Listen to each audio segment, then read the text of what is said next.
हाय दोस्तों, एक बार फिर से आप सभी लोगों का YRS क्लास में बहुत बहुत स्वागत है। दोस्तों, इस वीडियो में कक्षा 10 विषय हिंदी में आपका जो आपका व्याकरण का आपका पार्ट है, उसमें तत्सम और तद्भव शब्द पहचानने की सबसे आसान ट्रिक इस वीडियो में मैं आप लोगों के सामने अच्छे तरीके से बताने वाला हूँ। अब दोस्तों, हेडिंग नंबर पहला आपका है तत्सम। तत्सम किसे कहते हैं और प्रश्न ये बनता है किसे कहते हैं तद्भव। तो दोस्तों, सबसे पहले हेडिंग करेंगे तत्सम, इसमें लिखेंगे और जानेंगे और किसे कहते हैं। दोस्तों, तत्सम शब्द दो शब्दों से मिलकर बना है, तत् धन सम। दोस्तों, तत् का अर्थ होता है उसके, और दोस्तों सम का अर्थ होता है उसके समान। यानी दोस्तों, तत् धन सम उसके समान, यानी किसके समान? संस्कृत के समान।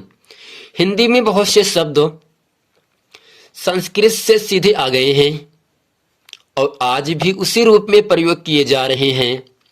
तत्सम शब्द कहलाते हैं जैसे अग्नि, वायु, सूर्य, पुत्र आदि। यानी दोस्तों, तत्सम शब्द दो शब्दों से मिलकर बना है, तत् और सम।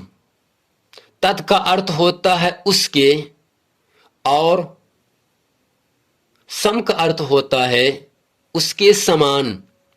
उसके समान यहाँ तात्पर्य यह है दोस्तों, स्रोत भाषा। स्रोत भाषा का मतलब दोस्तों होता है संस्कृत के समान। भाव यह है दोस्तों कि हिंदी में अनेक ऐसे शब्दों का प्रयोग हो रहा है जो संस्कृत से सीधे आए हैं तथा अपने मूल रूप में ही हिंदी में भी प्रयुक्त होते हैं। ऐसे शब्दों को दोस्तों तत्सम शब्द कहा जाता है। हिंदी में प्रयुक्त होने वाले तत्सम शब्दों की संख्या काफी बड़ी है। उदाहरण के लिए कुछ तत्सम शब्द हैं, जैसे है दोस्तों, क्या है मान सकते हैं, बालक हो गया, गुरु हो गया, लता हो गया, कवि, भानु, नारी, भूमि, पृथ्वी, सुंदर, सौंदर्य, साहस, ममता, राष्ट्र, वायु आदि। यानी दोस्तों, जो तत्सम शब्द होते हैं वो दो शब्दों से मिलकर बना होता है। तत् दोस्तों, तत् का अर्थ होता है उसके और सम का अर्थ होता है उसके समान। यानी वे शब्द जो संस्कृत से सीधे आए हैं और आज भी उसी रूप में प्रयोग किए जा रहे हैं, तत्सम शब्द कहलाते हैं। अब दोस्तों, इसके बाद हेडिंग आपका आता है तद्भव। दोस्तों, तद्भव शब्द जो होता है वो भी आपका दो शब्दों से मिलकर बना होता है, तद धन भव, जिसका अर्थ होता है उससे होना। संस्कृत शब्दों से परिवर्तित होकर बने शब्द, ऐसे शब्द जिनका जन्म संस्कृत से ही हुआ है परंतु आज उनका स्वरूप बदल गया है, तद्भव शब्द कहलाते हैं। जैसे कपूर। दोस्तों, संस्कृत के कर्पूर का ही हिंदी परिवर्तित रूप क्या है दोस्तों? कपूर। यानी संस्कृत में क्या है? कर्पूर है, जबकि जब इसका तद्भव बनाते हैं तो हो जाता है कपूर। ऐसे ही दोस्तों, आपका हाथ है, हाथ का अर्थ होता है हस्त। हस्त का मतलब दोस्तों हाथ होता है। यानी दोस्तों, तद्भव शब्द का अर्थ है उससे होना। दोस्तों, तत् का अर्थ होता है उससे और भव से आशय है। भव का अर्थ होता है उत्पन्न होने वाला। तत् का दोस्तों अर्थ क्या होगा दोस्तों? यहां से तत् धन भव, तद्भव। तत् का अर्थ दोस्तों होता है उससे और भव का अर्थ होता है दोस्तों उत्पन्न होने वाला। अब प्रश्न यह बनता है, यह उठता है कि किससे उत्पन्न होने वाला? उससे उत्पन्न होने वाला से यहां संस्कृत भाषा की ओर संकेत है। भाव यह है दोस्तों, जिन शब्दों का निर्माण शब्दों से बिगड़ कर होता है उन्हें तद्भव शब्द कहते हैं। जैसे दुग्ध से दूध, रात्र से रात, सर्प से दोस्तों सांप और वानर से दोस्तों बंदर आदि हो जाता है। दोस्तों, यहां पर आपका जो पहला नियम आपका है तद्भव एवं तद्भव तत्सम शब्द पहचानने की ट्रिक। तो दोस्तों, नियम आपका पहला है, यहां से प्रायः जिन शब्दों में छा शब्द का प्रयोग होता है वह दोस्तों शब्द आपका तत्सम शब्द होगा। यानी जिन शब्दों के बीच में या किनारे या पहले छा शब्द लगा होगा दोस्तों वह शब्द आपका तत्सम होगा। और दोस्तों, जब छा से इसका रूप बदल जाता है तो खा या छा बन जाता है। जैसे दोस्तों, एक तरफ कॉलम बनाएंगे तत्सम, दूसरी ओर कॉलम बनाएंगे तद्भव।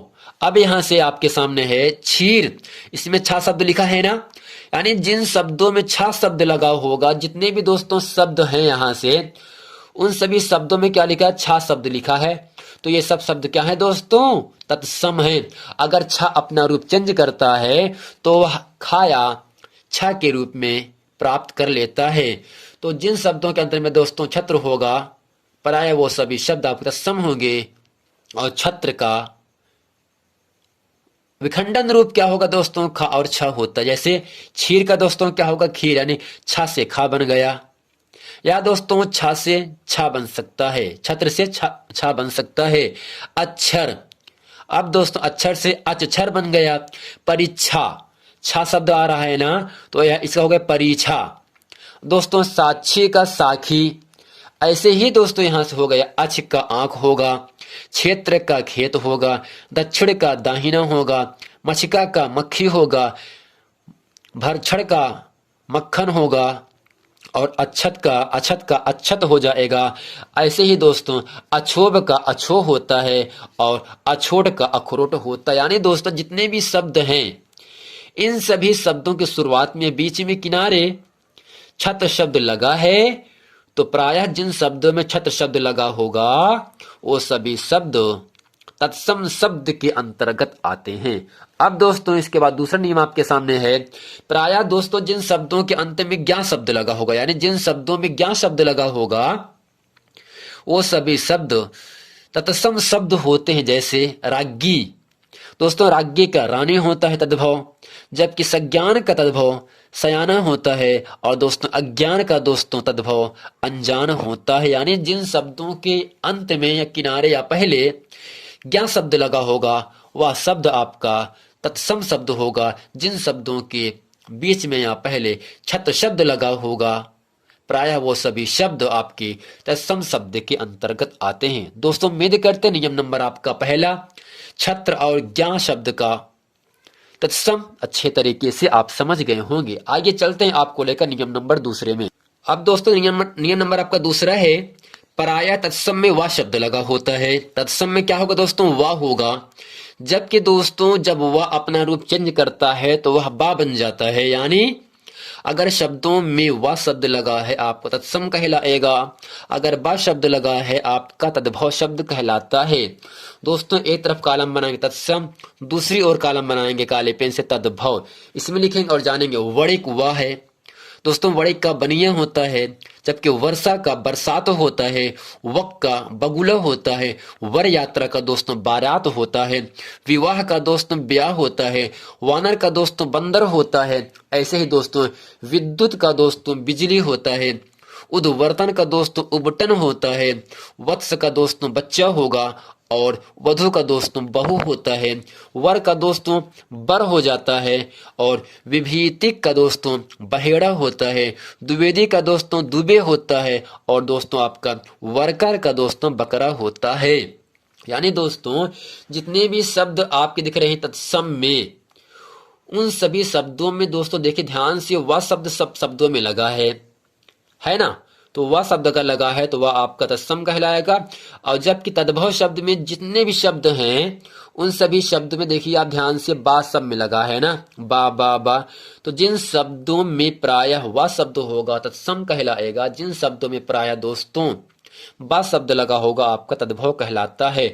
अब दोस्तों नियम नंबर आपका तीसरा है, प्रायः दोस्तों जिन शब्दों में शा से शलजम, जबकि दोस्तों साथ सपेरा होता है, जिन शब्दों में दोस्तों प्राय बड़ा श होगा, वह दोस्तों आपका तत्सम शब्द के अंतर्गत जाता है। जिन शब्दों में दोस्तों छोटा सा होगा, वह शब्द दोस्तों आपका तद्भव शब्द के अंतर्गत जाता है। बड़ा श वाला तत्सम में जाएगा, छोटा सा वाला दोस्त तद्भव में जाएगा। जैसे श्यामल बड़ा श सांवला, शकु सुआ, सुंड सूण, ससुर ससुर, दर्शन का दोस्तों दर्शन होता है, आदर्श का आरसी, श्वेत का सफेद, आशीष का आशीष, प्रासविना का पसीना, श्रावण का दोस्तों सावन, शब्द का दोस्तों शब्द। इसी प्रकार दोस्तों राश का दोस्तों रास होता है। यानी दोस्तों जिन शब्दों में बड़ा शब्द लगा होगा, वह सभी शब्द आपके तत्सम शब्द के अंतर्गत जाते हैं। जो जिन शब्दों के अंत में या पहले या बीच में छोटा सा शब्द लगा होगा, प्रायः दोस्तों वह सभी शब्द आपका तद्भव शब्द के अंतर्गत जाता है। आइए चलते हैं दोस्तों आपको लेकर नियम नंबर चौथे में। दोस्तों नियम नंबर चौथा आपसे कह रहा है, प्रायः जिन शब्दों में ऋषि शब्द लगा होगा, ऋषि, वह दोस्तों आपका तत्सम शब्द के अंतर्गत होता है।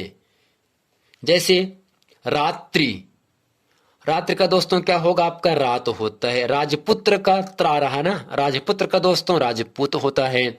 जबकि दोस्तों श्रृंगार का सिंगार और दोस्तों घिरित का, अब देखो दोस्तों ध्यान ध्यान दीजिएगा, लटका हुआ रा है ना, घिरित, यानी जिन शब्दों में लटका हुआ रा लगा होगा वह भी आपका तत्सम शब्द के अंतर्गत जाता है। घिर का दोस्तों घी होता है। भाती, भाई का दोस्तों क्या होगा, भाई होगा। मृतिका का दोस्तों मिट्टी होता है दोस्तों। जबकि दोस्तों घृणा का दोस्तों घिन होता है। और दोस्तों दृष्ट का अर्थ होता है दृढ़। अब दोस्तों यहां से उम्मीद करते हैं ये नंबर चौथा आप अच्छे तरीके से समझ गए होंगे। यानी जिन शब्दों में ऋषि शब्द लगा होगा वो आपका तत्सम कहलाएगा। ठीक दोस्तों, अब चलते हैं आपको लेकर नियम नंबर 5 में, जो कि बहुत ही महत्वपूर्ण नियम है। दोस्तों 5वां नियम आपके सामने कह रहा है, विसर्ग का प्रयोग उन्हीं संस्कृत शब्दों में होता है जो हिंदी में उसी रूप में प्रचलित है।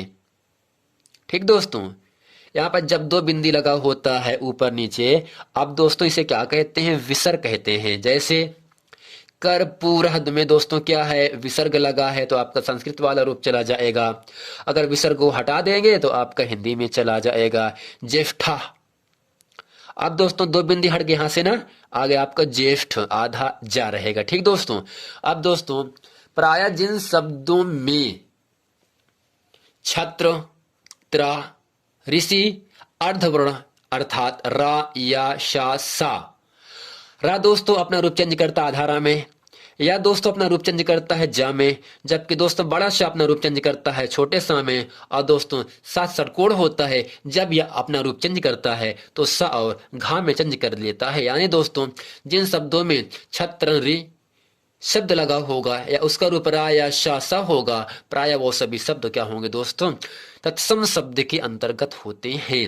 अब दोस्तों जिन शब्दों के ऊपर चांद के ऊपर बिंदी लगा होगा, जिसे कहते हैं चंद्र बिंदी कहते हैं, अगर वो लगा है तो आपका तद्भव शब्द के अंतर्गत जाता है। जैसे गोधूम में दोस्तों गेहूं, दोस्तों गोधूम का तद्भव होता है गेहूं। गेहूं में देखिए हा के ऊपर चंद्र बिंदी रखा है ना, तो आपका क्या होगा, गेहूं आपका तद्भव शब्द कहलाएगा।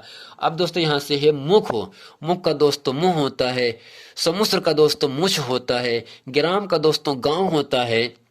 व्याघ्र का दोस्तों व्याघ हो, यानी दोस्तों जितने भी शब्द यहाँ से दिख रहे हैं, गेहूं, मुंह, मूछ, गांव, इन सभी शब्दों के ऊपर चंद्र के साथ बिंदी रखा, यानी अर्थात चंद्र बिंदी लगा है, तो ये सभी शब्द क्या हैं, तद्भव शब्द के अंतर्गत आते हैं। अगर दोस्तों बिंदी हट जाए कि वह चांद बना हो तो आपका दोस्त शब्द आपका तत्सम के अंतर्गत जाएगा।